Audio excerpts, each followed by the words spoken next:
গণঅভ্যুত্থানের ইংরেজি নাম হচ্ছে আর্মান্স। আসসালামু আলাইকুম everyone, how are you well? I hope you all are doing well. আশা আপনারা দেখতে পাচ্ছেন যে আমাদের পুরস্কার পার্টিসিপেন্টের যে পুরস্কার, সেই পুরস্কার আমাদের কিছু পরিবর্তন আসছে। আমরা 50 টাকা নোট ইনক্লুড করছি। এখন পর্যন্ত কেউ এই 50 টাকার লেভেলের প্রশ্নের উত্তর দিতে পারে নাই, বাট আজকে আমরা এসেছি লেবুখালী পায়রা ব্রিজের নিচে। এখানে আমরা পার্টিসিপেন্টদের প্রশ্ন করব, যদি তারা উত্তর দিতে পারে তাহলে তাদের 50 টাকা, 20 টাকা এবং 10 টাকা পুরস্কার দেবো। আচ্ছা চলেন। আচ্ছা এক্সকিউজ মি ভাই, কথা বলতে পারি? ইয়েস। আচ্ছা, আপনাকে আমরা কিছু প্রশ্ন করব। আপনি যতটুকু জানতে পেরেছি আপনি রাজনীতি করেন, তাই না? আচ্ছা, আপনাকে রাজনীতি লেভেলের কিছু প্রশ্ন করব।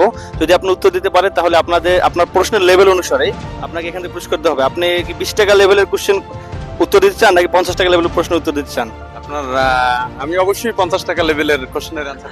আচ্ছা আপনার বুদ্ধি ভালো। আচ্ছা আচ্ছা আচ্ছা, তাহলে আপনার প্রথম প্রশ্ন হচ্ছে, এই যে আমাদের দুমকি উপজেলা, এইটার হচ্ছে দুমকি উপজেলা যে রূপকার, এই রূপকার হচ্ছে এম কেরামত আলী হাওলাদার। এম কেরামত আলী হাওলাদার উনি একজন বাংলাদেশের গুরুত্বপূর্ণ পজিশন ছিলেন। সেই পজিশনের নাম হচ্ছে মন্ত্রী পরিষদ সচিব ছিলেন। আপনাকে বলতে হবে মন্ত্রী পরিষদ সচিব এটার ইংরেজি কি? মন্ত্রী পরিষদ সচিব, এটার ইংরেজি হচ্ছে ক্যাবিনেট সেক্রেটারি। আপনি পাস স্মাইলি। Cabinet secretary. অসাধারণ অসাধারণ।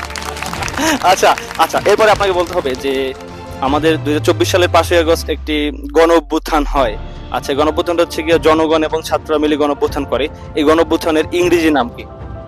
গণঅভ্যুত্থানের ইংরেজি নাম হচ্ছে students and peoples, sorry,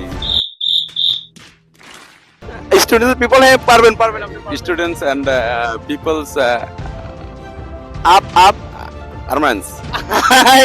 salute ভাই স্যালুট। এরপরে আপনি বলেন তাহলে, এই যে বর্তমানে যে সরকার আছে এটা তো অস্থায়ী সরকার, রাইট? এটার ইংরেজি নাম কি? অস্থায়ী সরকারের ইংরেজি হচ্ছে interim government. Interim government. Oh my god ভাই, অলরেডি 100 টাকা